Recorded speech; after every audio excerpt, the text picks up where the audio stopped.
Hello everyone, welcome back to আদির কীর্তি। আর সেদিন আমরা যাচ্ছিলাম কেএল ইউনিভার্সিটি। অনেক দিন কোথাও বেরোনো হয়নি বলে আদিরও মনটা ভালো নেই, আমারও খুব একটা ভালো লাগছে না, আর গৌরাঙ্গরও ইচ্ছে করছে না বাড়িতে থাকতে। তাই বিকেল তিনজনে মিলে বেরিয়ে পড়েছিলাম। আর কেএল ইউনিভার্সিটি যাওয়ার একটাই মাত্র কারণ, সেটা হচ্ছে ইউনিভার্সিটির জাস্ট বাইরে থেকে একটু দেখে আসবো, আর একটু ঘুরেও আসা হবে, অনেকটা ড্রাইভ করে যেতে হবে।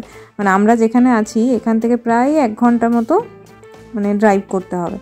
আর কেএল ইউনিভার্সিটিতে গৌরাঙ্গ আগে অফার পেয়েছিল। যখন আমরা এখানে যখন অন্ধ্রপ্রদেশে আসি, তখন এখানকার 3টে কলেজের, বিজয়বাড়ার 3টে কলেজের অফার ছিল ওর কাছে। এক হচ্ছে কেএল ইউনিভার্সিটি, সেকেন্ড হচ্ছে ভিআইটি, আর থার্ড হচ্ছে সিদ্ধার্থ কিছু একটা কলেজটার নাম আমি এখন ভুলে গেছি, ওটা বিজয়বাড়ার মধ্যেই। তো ও ভিট কলেজটা চুজ করেছিল, ও এখন ভিআইটিতেই আছে। তো বললো চলো একবার দেখে আসি কেএল ইউনিভার্সিটিটা কেমন, বা ওখানকার আশপাশটা কেমন। তো সেই কারণেই আমরা আজকে যাচ্ছি। ইন্ডিয়ার টপ লিডিং টেকনিক্যাল কলেজগুলোর মধ্যে কিন্তু কেএল ইউনিভার্সিটি একটা, NAC A++ পাওয়া কলেজ। তো বুঝতেই পারছেন কেমন কলেজটা। তো ইউনিভার্সিটি যাওয়ার রাস্তাটা কিন্তু খুব সুন্দর, চারিদিকে প্রচুর ফুলের বাগান, আর গাঁদা, রজনীগন্ধা, এই যে গাঁদা ফুলের বাগানগুলো দেখছেন, চারিদিক একদম পুরো ভর্তি এরকম হলুদ আর লাল গাঁদার গাছ। আর এত সুন্দর রাস্তাটা, যেতে গন্ধ যে কি বলবো। গোলাপ আছে, এই যে আমরা হঠাৎ করে যেতে যেতে একটা গোলাপ বাগান দেখলাম পাশে, তো আমরা দাঁড়িয়ে পড়লাম, ভাবলাম একবার যাই দেখে আসি বাগানটা কেমন। অসাধারণ, চারিদিকে একদম ফুলে একদম লাল হয়ে আছে। আমরা এমন টাইমে এসেছি যে এখানে ওষুধ দেওয়া হচ্ছে আর জল দেওয়া হয়েছে বিকেলবেলার সময়।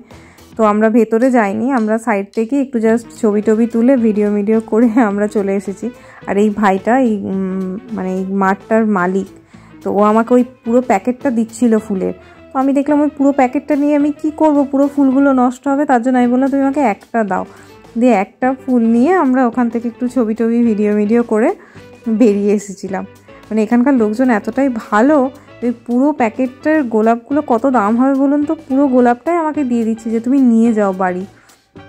আর গোলাপ বাগানটা থেকে না আসতে ইচ্ছে করছিল না, এত ফুল ফুটে আছে আর এত কুঁড়ি, আর সেই রকম সুন্দর একটা গন্ধ, তো অসাধারণ।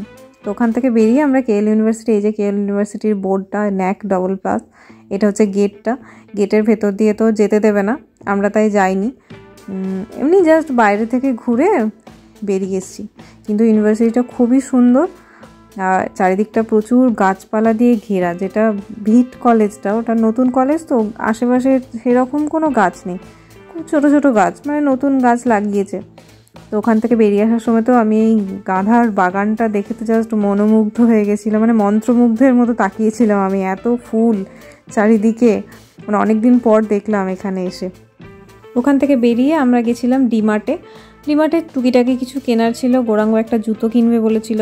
আর এই ডিমার্টটা প্রচুর বড়, এত বড়, আর কি সুন্দর মকর সংক্রান্তির জন্য সাজিয়েছে চারিদিকটা, খুব সুন্দর লাগছিল। আর সেই রকম ভিড় ছিল, আমি ভাবতে পারিনি যে ডিমার্ট থেকে মানুষ কী হারে শপিং করে। আমি অনেক রিল বা ভিডিও দেখেছি যে ডিমার্টে গেলে মানুষ সব অপ্রয়োজনীয় জিনিসও তুলে নিয়ে আসে।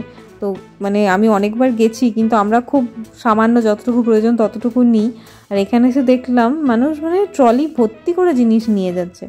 তো আমরা প্রথমেই গেছিলাম গৌরাঙ্গর জুতো দেখতে। গৌরাঙ্গ জুতো দেখবে কি, ওর ছেলে বেশি দেখছে, বাবা যেই জুতোটাই পছন্দ করছে হয়েছে, বাবা পরার আগে ছেলে পরে বসে থাকছে।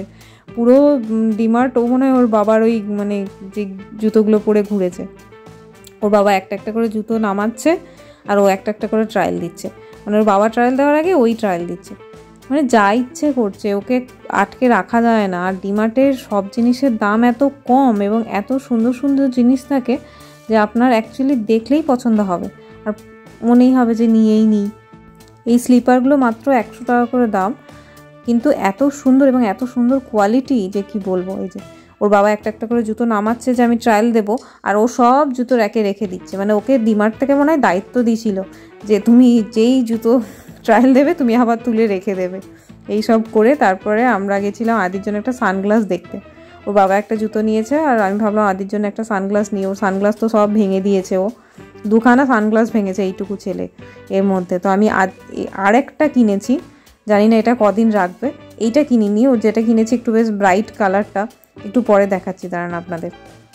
ও সব নিজে নিজে ট্রায়াল দিচ্ছিল, নিজে পছন্দ করছিল। সানগ্লাস কিন্তু ও নিজে পছন্দ করে নিয়েছে, আমাকে ওর বাবাকে পছন্দ করিয়ে দিতে হয়নি। ছেলে আমার ভীষণ বড় হয়ে গেছে এবং খুব হিরো হয়ে গেছে একেবারে আর কি বলা চলে।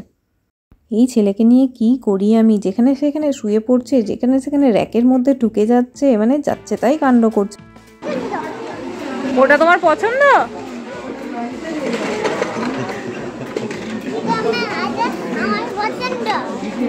ওটা তোমার পছন্দ? হ্যাঁ ওই গাড়িটা তোমার আছে, ওটা আর নিতে হবে না, ওটা আছে, ওটা আমাদের আছে, ওটা আর নিতে হবে না বাবা। এইটা কি গো? এটা এই ফ্যানের উন্নত ভার্সন এটা। হ্যাঁ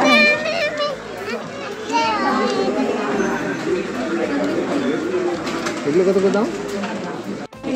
ও যা গাড়ি পাচ্ছে সব নিয়ে নিচ্ছে। আদি এইটা দেখ, ডিমার্টের গাড়ি বা বাচ্চাদের গাড়ির এত কালেকশন এবং এত সুন্দর এবং খুব রিজনেবল প্রাইসে, তো ও নিলেও না আমাদের অতটা গায়ে লাগে না, আর প্রত্যেকবার একটা করে নেয়। কতগুলো নিল দেখায়, শুধু গাড়ি ভর্তি হয়ে গেছে। সব গাড়িগুলো তুমি নেবে? সব নেবে? ওর বাবা ওখানে বিল করাতে দাঁড়িয়েছে, আর আদি হঠাৎ করে আসার সময় দেখছি একটা গাড়ি ঠিক তুলে নিয়ে এসছে। আমি ওকে বারণ করেছিলাম যে গাড়ি নিও না, আর ও কোথা থেকে এই গাড়িটা তুলে নিয়ে চলে এসেছে, আবার আমাকে দেখাচ্ছে এটা বিল করাবে, এটা বিল করাবে। কি অবস্থা ছেলের আমার। বিল করাবো, এখানে থাক, একবারে বিল করাবো, থাক।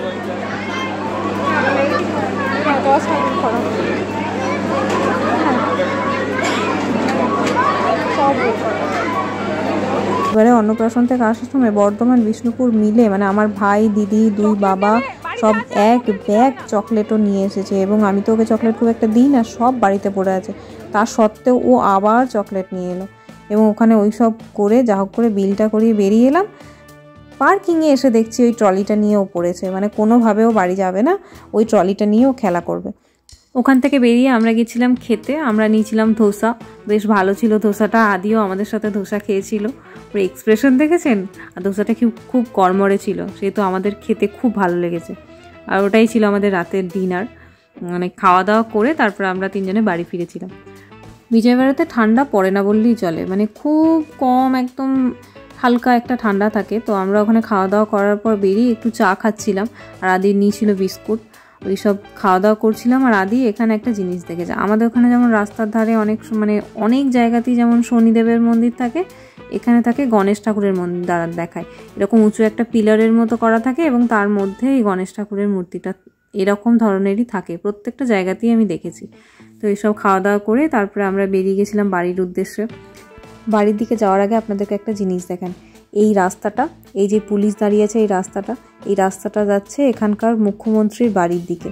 মানে ওই রাস্তাটাতে সাধারণ কোনো মানুষের প্রবেশ নিষেধ, এবং ওখানে সারাক্ষণ পুলিশ পাহারা থাকে। মানে আমি এটা এখানে প্রথম দেখলাম, অন্য কোথাও আমাদের ওখানে কেমন আছে আমি জানি না।